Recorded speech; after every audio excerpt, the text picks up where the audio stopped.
All right, today we are diving deep into the bleak, controlled, and honestly unforgettable world of George Orwell's 1984. It's a vision of a totalitarian society that has haunted our culture for decades, and for good reason. So let's explore how this chilling world is actually built, starting right at its very foundation. Our journey starts with these three slogans. They're the pillars of the party's entire ideology, and you'd see them plastered all over the massive Ministry of Truth. Now, these aren't just catchy phrases. They're the core of a mental trick Orwell called doublethink, which is the ability to hold two completely opposite beliefs in your mind at the same time and just accept both. This idea, it's the absolute bedrock of life in Oceania. But to really truly get what this world is like, you have to experience it with your senses, just like our main character Winston Smith does, every single day. So forget the big abstract ideas for a second. Let's get into the texture, the grime, of what it was actually like to live there. I mean, just imagine this. Life is this constant state of decay and just discomfort. It's the sour smell of boiled cabbage that's always in the hallways. It's gritty soap that feels like sandpaper. It's gin that tastes like oily medicine. And here's the thing. This isn't just poverty. It's a weapon. It's a deliberate physical misery designed to grind you down until you have absolutely no energy left to even think about rebelling. And this feeling, this is where the story really kicks off. That deep, nagging sense in your gut that things are not supposed to be this way. That's the tiny seed of Winston's defiance. It's like a quiet rebellion of what he calls an ancestral memory, a little whisper of a forgotten past fighting back against a world that is dead set on erasing it. So, you're probably wondering, how on earth does the party maintain a reality this grim? Well, it isn't just by keeping everyone miserable. No, it's through a really sophisticated and frankly terrifying system of psychological and historical control. Let's break down the mechanics. This is where it gets really scary. The party's ultimate power is its ability to police not just what you do, but what you think. Even a flicker of doubt in your eyes, an expression you don't even know you're making, that's called face crime. But the real crime, the one that'll get you erased, thought crime. It's the deadliest of all because it challenges the party's absolute control over reality itself. And Winston's job is the perfect example of this in action. He works the Ministry of Truth, where an order comes down his chute to rectify an old news story.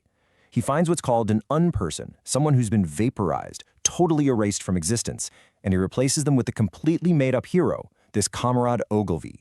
Once the original records are tossed into the furnace, the lie becomes the one and only truth. The past, it's literally gone. So while Winston's busy in his cubicle erasing the past, the telescreen is out there inventing the present. It's just constantly blasting everyone with these, what Orwell calls fabulous statistics about how great everything is, how production is always going up. It doesn't matter if you know for a fact that you have less food than last year. The party says you have more, and so you do. And this just lays out the massive gap between the party's propaganda and the world Winston actually sees.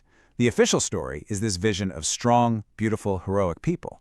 But the reality, it's the grime, the decay, the exhausted faces of people just being ground down by the system. The party controls the story, for sure, but it can't completely erase the evidence of Winston's own eyes. Well, at least not yet. But here's the thing. Even in a world this suffocating, that basic human desire for truth, for connection, for a little bit of freedom, it starts to push back. So let's see how those first seeds of rebellion actually get planted. This brings us to Julia. Her whole philosophy is about a kind of practical rebellion. On the outside, she is the perfect party member, always the loudest one yelling during the 2 minutes hate, volunteering for the anti-sex league, but it's all an act. It's camouflage that lets her get away with breaking the really big rules in secret. Winston's rebellion, though, is a totally different beast. It's much more philosophical.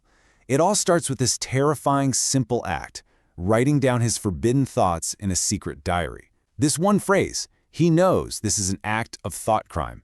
He knows this is basically signing his own death warrant. He's officially moved from thinking it to doing it. So, when Winston and Julia finally connect, their secret affair becomes the absolute peak of rebellion. See, in a world where the party demands every ounce of your loyalty and tries to control even your desires, their lovemaking isn't just a personal thing. It's a direct attack on the entire system. It's a political act. But, this rebellion, it can't last. It was never going to. And when they are inevitably caught, that's when we learn the party's true, terrifying goal.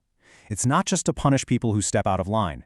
It's to completely and utterly annihilate the individual self. So Winston finds himself inside the dreaded Ministry of Love, where he's systematically broken down by his torturer, O'Brien. But through all the pain, he clings to his loyalty to Julia. It's the very last piece of himself that's still his. It's the one thing he believes they cannot touch. O'Brien's response is just bone-chillingly cruel. He reveals that the party's power is absolute. It can, and it will, sever the deepest possible human bonds. Julia's loyalty, just like his, was just another thing to be burned away and replaced with nothing but love for the party. And this right here, this is the whole point. The goal of all the torture isn't to get a confession. It's about conversion. It's about making the victim totally abandon their own sense of reality, to reject what their own eyes and ears are telling them. This is the party's final, most essential command. And then O'Brien lays out the party's terrifying logic. He basically says, look, there is no external reality. Reality only exists in the mind. And since we, the party, control the mind, we control reality. It's that simple and that horrifying. Which brings us to this. 2 + 2 = 5. This is the ultimate symbol of submission. See, the final victory isn't when you're forced to say the 2 + 2 = 5. The victory is when you are so completely broken that you come to believe it. That represents the total surrender of the individual mind. Remember how Julia once defiantly told Winston they can't get inside you? Well, turns out they could. When they meet one last time, they're just these hollowed-out shells of people.